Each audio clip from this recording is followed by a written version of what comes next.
तो दोस्तों स्वागत है आपका हमारे यूट्यूब चैनल पर। आज हम इस वीडियो में देखेंगे सर्वे फर्स्ट, जो कि सिविल इंजीनियरिंग ब्रांच के 5th सेम का मोस्ट इंपॉर्टेंट सब्जेक्ट होने वाला है। जिन बच्चों का बैक लगा है, जो रेगुलर बच्चे होंगे, तो उनके लिए वीडियो बहुत इंपॉर्टेंट होने वाला है। इस समय तो जिनका बैक लगा है उनके लिए बहुत इंपॉर्टेंट होने वाला है। चलिए ठीक है, चैप्टर वाइज चैप्टर देखते हैं। वीडियो अच्छी लगी तो लाइक करिए, ज़्यादा सब्सक्राइब कर जरूर कर दीजिएगा। ठीक है दोस्तों, चलिए स्टार्ट करते हैं। देखिए चैप्टर फर्स्ट है आपका कंटूर से। कंटूर क्या होता है, पहले आप लोग ये बनाना है, उसका फिगर सिंपली बना देंगे। फिर कंटूरिंग क्या होती है, कंटूरिंग भी बहुत इंपॉर्टेंट क्वेश्चन है, पूछा जाता है, हर बार पूछा गया है। फिर कहते हैं पर्पज ऑफ कंटूरिंग क्या होता है, इसको भी बता दीजिएगा कि पर्पज ऑफ कंटूरिंग क्या होता है।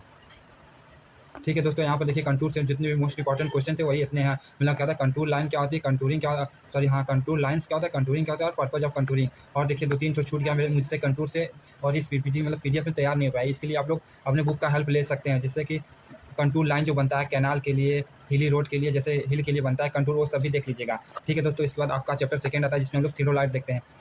थियोडोलाइट में सबसे पहले मोस्ट इंपॉर्टेंट होता है, थियोडोलाइट के जो भाग होते हैं बहुत ज़्यादा इंपॉर्टेंट हो रही है कि थियोडोलाइट में कितने कितने भाग होते हैं, क्या होता है। लेवलिंग हेड असेंबल होता है, बॉटम असेंबली होता है, जैसे ट्राइवेट होता है, ट्राइवेज होता है, फुट स्क्रू। ये सब का डिफिनीशन आपको बहुत जरूरी है, याद कर लीजिएगा, क्योंकि मोस्ट इंपॉर्टेंट होने वाला है आपको लिए। थियोडोलाइट्स के जितने पार्ट हैं सबको याद कर लीजिए। और क्या था, हॉरिजॉन्टल देखिए, हॉरिजॉन्टल सर्किल असेंबली होती है, प्लेट बबल्स होता है, स्टैंडर्ड फ्रेम होता है, अपर प्लेट लोअर प्लेट जो होते हैं, upper clamp screw, lower clamp screw, slow motion screw, फिर एलिडेट असेंबली होता है, टेलीस्कोप होता है, वर्टिकल, जितने भी डिफिनेशन होंगे थियोडोलाइट के सभी को तैयार कर लीजिए, क्योंकि मोस्ट इंपॉर्टेंट है, हर बार पूछे जाते हैं। ठीक है दोस्तों, इसके बाद आता है आपका थियोडोलाइट में समंजन, मतलब एडजस्टमेंट कितना, दो प्रकार का होता है, टेम्परेरी परमानेंट, मतलब अस्थायी होता है, एक अस्थायी होता है। दोनों को याद कर लीजिए, किस कारण होते हैं, सब कुछ आप लोग तैयार कर लीजिएगा। ठीक है, देखिए फिर कहता है लेवलिंग, सेंटरिंग, और कहता है सेंटरिंग, लेवलिंग और लंबन का निराश जो होता है, सबको याद कर लीजिए, मोस्ट इंपॉर्टेंट है, हर बार पूछा जाता है। सेंटरिंग क्या होता है, सब इंपॉर्टेंट क्वेश्चन है, ये सब आप तैयार कर लीजिए। इसके बाद आता है आपका, देखिए अस्थायी परमानेंट एडजस्टमेंट का था। इसके बाद आएगा आप थियोडोलाइट से क्षैतिज कोण कैसे मापेंगे,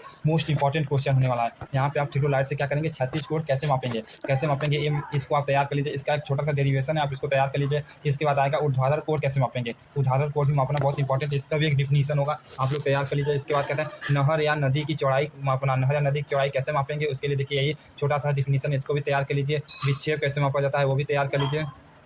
विक्षेप कैसे मापेंगे, क्या करेंगे, उसको भी तैयार कर लीजिए। ठीक है, इसके बाद आपका आ जाता है किसी रेखा का चुंबकीय दिक्मान मापना, जैसे चुंबकीय दिक्मान कैसे मांगे, उसको भी ज्ञात कर लीजिए। इसके बाद आपका चैप्टर 2 समाप्त होता है। इसके बाद आपका टिकोमेट्री होता है, टैकोमेट्री आता है। टैकोमेट्री क्या होता है, उसको भी आप पहले पढ़ लीजिएगा। इसके बाद आता है आपका टैकोमेट्री के बाद स्टेडिया विधि का सिद्धांत जो होता है वो आता है। मोस्ट इंपॉर्टेंट क्वेश्चन होने वाला है, सब देख लीजिए टैकोमेट्री से। इससे एक का क्वेश्चन भी पूछा जाता है, जो कि अगली बार आपके मॉडल पेपर में पूछा था, मैं दिखा दूंगा। आपका मॉडल पेपर इस पीडीएफ में लगाया गया है। चलिए ठीक है, देखिए डेरिवेशन भी आप लोग कर लीजिएगा, ज़्यादा सिंपल है, हार्ड तो नहीं है। इसके बाद देखिए क्वेश्चन एकदम सेम टू सेम ऐसा पूछा गया था, देखिए यहाँ पे अगले बार पेपर में आया था, आप लोग देख लीजिए। ज़्यादा हार्ड क्वेश्चन नहीं रहता, बस डी बराबर के एस प्लस सी पे रखना है, आप लोग बस रख कर के का मान निकालना होता है, जो निकाल सकते हैं। ठीक है दोस्तों, ऐसा ही सिंपल क्वेश्चन पूछा गया था। क्या था, टिक्योमेट्री की माप की विधि क्या था। टिक्योमेट्री माप की दो विधियां देखिए, एक फिक्स्ड हेयर मेथड और क्या था, एक फिक्स्ड हेयर मेथड में दो केस बनते हैं। जब दोनों केस को आप जरूर से जरूर पढ़ लीजिएगा। गज को ऊर्ध्वाधर पकड़े रहना, जब क्या जो आपका गज रहता है उसको ऊर्ध्वाधर पकड़े रहना। उसके बाद जो आपका सेकंड केस आता है, केस में क्या था, लंबो मतलब दृष्टि रेखा नत हो जाता है, इंक्लाइंड हो जाता है, तब हो जाता है। ठीक है, नत यानी दृष्टि रेखा क्या हो जाती है आपका, नत वो यानी इंक्लाइंड हो जाता है, तब पकड़ा रहता है। तब के लिए जो फार्मूला होता है उसको आप एक बार तैयार कर लीजिएगा, यहीं पर आपको तैयार कर लेंगे, आपका थर्ड चैप्टर भी कंप्लीट हो जाएगा। इसके बाद चैप्टर 4 आता है कर्व, से भी अच्छा खासा क्वेश्चन देखने को मिल जाता है एग्जाम में। ठीक है, चलिए देखते हैं पहले कर्व क्या होता है, समतल कर्व क्या होता है, सरल कर्व, सॉरी सरल कर्व, मिश्र कर्व, और क्या होता है उत्तल कर्व, संक्रमण कर्व। कर्व कितने प्रकार के, सब पढ़ लीजिएगा। कर्व फिर कहते हैं सरल वक्र से संबंधित कुछ परिभाषाएं होती है, जो कि पूछा जाता है, इंपॉर्टेंट क्वेश्चन है, आप इन परिभाषाओं को भी तैयार कर लीजिएगा। सरल वक्र से जैसे शिखर क्या होता है, एपेक्स डिस्टेंस क्या होता है, एपेक्स डिस्टेंस, और लॉन्ग कॉर्ड होता है। इसमें जितनी भी डिफिनेशन होंगी आप जरूर से जरूर तैयार कर लीजिएगा, 100% पूछा जाएगा। इसके बाद सरल कर्व के वक्र के मूल तत्व क्या होते हैं, जो मूल तत्व हैं तो पूछा नहीं गया, लेकिन आप एक बार जरूर से जरूर ये डिफिनीशन है, इसको तैयार कर लेंगे तो आपके लिए बहुत अच्छा होगा, क्योंकि पूछा तो नहीं गया, लेकिन एक बार तैयार कर लीजिए, क्योंकि इस बार क्या शायद पूछा जा सके, लेकिन आप इसको तैयार कर लेंगे, बहुत ज़्यादा हार्ड नहीं, बहुत सिंपल है। इसके बाद आता है वक्र का परिणाम, रेडियस, मतलब दो पैटर्न होता है, रेडियस ऑफ कर्वेचर होता है, फिर डिग्री ऑफ कर्वेचर को परिभाषित दो तरीके से किया जाता है, एक चाप परिभाषा होता है, एक जीवा परिभाषा होता है। चाप परिभाषा क्या होता है आप पढ़ लीजिएगा, जीवा परिभाषा क्या होता है पढ़ लीजिएगा, आपको ये सब इंपॉर्टेंट क्वेश्चन है, देखने को मिल जाएगा एग्जाम में। उसके बाद कहते हैं वक्रता त्रिज्या तथा वक्रता अंश में संबंध, मोस्ट इंपॉर्टेंट क्वेश्चन, वक्रता त्रिज्या तथा वक्रता अंश में संबंध होता है, आप लोग इसे भी पढ़ लीजिएगा। फिर कहता है कॉर्ड डिफिनीशन से क्या रिलेशन करना है। ठीक है, उसके बाद आपका क्वेश्चन आ जाएगा, एक क्वेश्चन लगा लीजिएगा। उसके बाद आता है सरल वक्रों की निशानदेही, जो कि 100% पूछा जाना है। 5 नंबर में आता है। आप लोग देख लीजिएगा निशानदेही करने की विधियाँ क्या होती हैं। पहले क्या होता है, निम्नलिखित विधियाँ होती है। रेखीय विधियाँ, पहले निशानबंदी की क्या होता है, रेखीय विधि क्या होती है। दीर्घ जीवा से खस के लेकर इंपॉर्टेंट क्वेश्चन है। आप लोग जो स्टेप बाय स्टेप पॉइंट को इसको लिख दीजिए और फिगर बना दीजिए, नंबर मिल जाएगा। इसके बाद आता है आपका फार्मूला, जो है आप फार्मूला लिख सकते हैं, ज़्यादा वो नहीं है, बस आप क्या करेंगे, जो मेन फार्मूला उसको लिख दीजिएगा। फिर दूसरा आता है आपका बढ़ाई की जीवा से खस के लेकर, इसमें भी आप स्टेप को तैयार कर लीजिए और जाकर मेन फार्मूला लिख देंगे, वो आपका नंबर मिल जाएगा। उसके बाद आता है थर्ड आता है वक्र के चापों के क्रमिक समद्विभाजन द्वारा आता है। फिर चौथा नंबर आता है स्पर्श रेखाओं से खस के द्वारा निशानबंदी आप कैसे करेंगे, सबको चारों प्रोसेस है, स्टेप जो चारों स्टेप है उसको आप अच्छे से तैयार कर लीजिए, चारों का स्टेप, ठीक है। उसके बाद आता है एंगुलर मेथड, एक थियोडाइट के वक्र की निशानबंदी की प्रक्रिया, जो कि कोडी एंगुलर मेथड से किया जाता है, थियोडाइट से किया जाता है, पूछा जा सकता है, आप लोग इसे भी तैयार कर लीजिए। एक संक्रमण वक्र क्या था, इंपॉर्टेंट है, पूछा जाता है संक्रमण वक्र भी। इसके बाद आपका चैप्टर 4 भी समाप्त हो जाए। इसके बाद चैप्टर 5 आता है, जो कि इससे भी अच्छा खासा डिफिनीशन देखने को मिल जाता है आपके एग्जाम में, ठीक है। देखिए पहला ईडीएम क्या होता है, इलेक्ट्रॉनिक डिस्टेंस मेजरमेंट डिवाइस क्या होता है, ईडीएम को आप तैयार कर लेंगे। उसके बाद आता है प्लानीमीटर क्या होता है, उसका फार्मूला भी आप तैयार कर लेंगे। प्लानीमीटर का टोटल स्टेशन क्या होता है, टोटल स्टेशन, थ्रीडोलाइट, ऑटो लेवल भी आता है, इंपॉर्टेंट तैयार कर लीजिएगा। एक जीपीएस आता है, जीपीएस जीएस, ये सभी आप तैयार कर लीजिए। देखिए रिमोट सेंसिंग क्या होता है, जीपीएस क्या होता है, ग्लोबल पोजीशन सिस्टम, ये सब ऑटो लेवल मोस्ट इंपॉर्टेंट है, डिफिनीशन पूछा जाता है हर बार, आप लोग इसे तैयार कर लीजिए। इसके बाद आपका चैप्टर 6 जो कि टोटल स्टेशन के नाम से है, वो भी आपके पूछा जाता है, ठीक है। लेकिन आप टोटल स्टेशन के जितने भी डिफिनीशन होंगे आप जरूर से जरूर तैयार कर लीजिएगा, ठीक है दोस्तों। यहाँ पर देख लीजिए एक ऐसा थियोडाइट से ट्रांसवर्स का क्वेश्चन आता है, जो लेटीट्यूड एंड डिपार्चर का आता है, इसे अभी आप तैयार कर लीजिए। लेटीट्यूड एल बराबर करता है एल कॉस थीटा होता है, डिपार्चर एल साइन थीटा होता है। इसे जो सिंपल रहेगा, समेशन ऑफ एल बराबर 0 कर देंगे, समेशन ऑफ डी बराबर 0।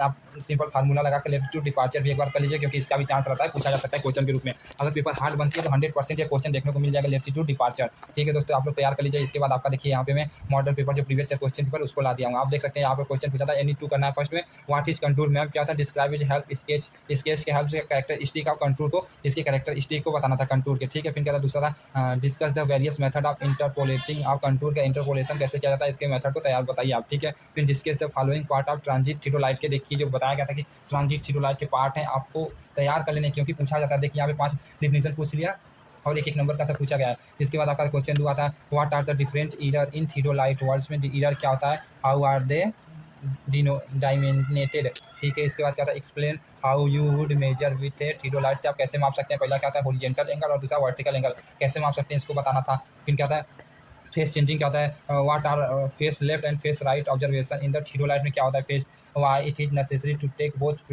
फेस ऑब्जर्वेशन, दोनों क्यों नेसेसरी है। चलिए आप लोग को हिंदी में दिखाते हैं, हिंदी का क्वेश्चन भी है। ट्रांजिट थियोडाइट को निम्नलिखित भागों को परिभाषित कीजिए। यहाँ पे था थियोडाइट के क्या था, थियोडाइट के क्या था फेस लेफ्ट फेस राइट प्रेक्षण के क्या होते हैं आपकी मतलब बताना था, ठीक है। उसके बाद आपका आता है आलेख की सहायता से सरल वक्र के विभिन्न शर्तों को परिभाषित कीजिए, जो कि वक्र के सभी शर्त है इसको आपको परिभाषित करना है, ठीक है दोस्तों। जो कि इंपॉर्टेंट था आपको बताया गया था, डिफिनीशन आप लोग जरूर से जरूर इस सबका तैयार कर लीजिए। इसके बाद संक्रमण वक्र भी बताया गया, आप इसे तैयार कर लीजिए, मोस्ट इंपॉर्टेंट होने वाला है। फिर इसके बाद देखिए क्वेश्चन दिया था जो कि ट्रिकोमेट्री से था, सिंपली इससे के का मान निकालना था आप लोगों को, जैसे बताया गया था पीछे, ठीक है दोस्तों। यहाँ पे फिर 5वां क्वेश्चन देखिए क्या था, नहीं चौथे में भी आपको 2 करना था, ठीक है। यहाँ पे चौथा में क्या 2 करना है, क्षैतिज रूप से ट्रिकोमेट्री इतना स्टेडिया तार के पर ऑब्जेक्ट ग्लास की फोकस लंबाई ज्ञात कीजिए। फिर वह क्या है दूरी और ऊंचाई के लिए स्टाफ को पढ़ने की विधियां बताइए, हाइट एंड डिस्टेंस को स्टाफ से कैसे पढ़ेंगे उसकी मेथड बताना है। एक लंबवत वक्र क्या है, रेखाओं की सहायता से ऊर्ध्वाधर वक्र के प्रकारों की चर्चा करें, ठीक है। इसके बाद आपका 5वां क्वेश्चन इंपॉर्टेंट था, देखिए टोटल स्टेशन क्या था, कुल स्टेशन यानी टोटल स्टेशन क्या है, इसके सर्वेक्षण तकनीकी की तुलना में सर्वेक्षण के इनमें इनके लाभों की चर्चा करना था। GIS क्या होता है और GIS क्या होता है, GPS आप लोग जरूर पढ़ लीजिए। और remote sensing most important question जो कि बताया गया था, उसमें GIS नहीं होगा दोस्तों, आप लोग गूगल से सर्च मारकर देख लीजिएगा GIS और GPS क्या होते हैं, सबको आप जरूर से जरूर तैयार कर लीजिएगा, हर बार पूछा जाता है, ठीक है दोस्तों। यही तक आपका सर्वे सेकेंड का इंपॉर्टेंट क्वेश्चन था। अच्छा लगे वीडियो तो लाइक करिए, ज़्यादा से ज़्यादा सब्सक्राइब कर दीजिए, थोड़ा हमें मोटिवेशन मिलता है, ठीक है दोस्तों। आज के लिए इतना ही, मैं PDF को टेलीग्राम पर अपलोड कर दूँगा, जाकर वहाँ पर प्राप्त कर सकते हैं, टेलीग्राम का लिंक डिस्क्रिप्शन में दिया गया, ठीक है दोस्तों। Thanks for watching.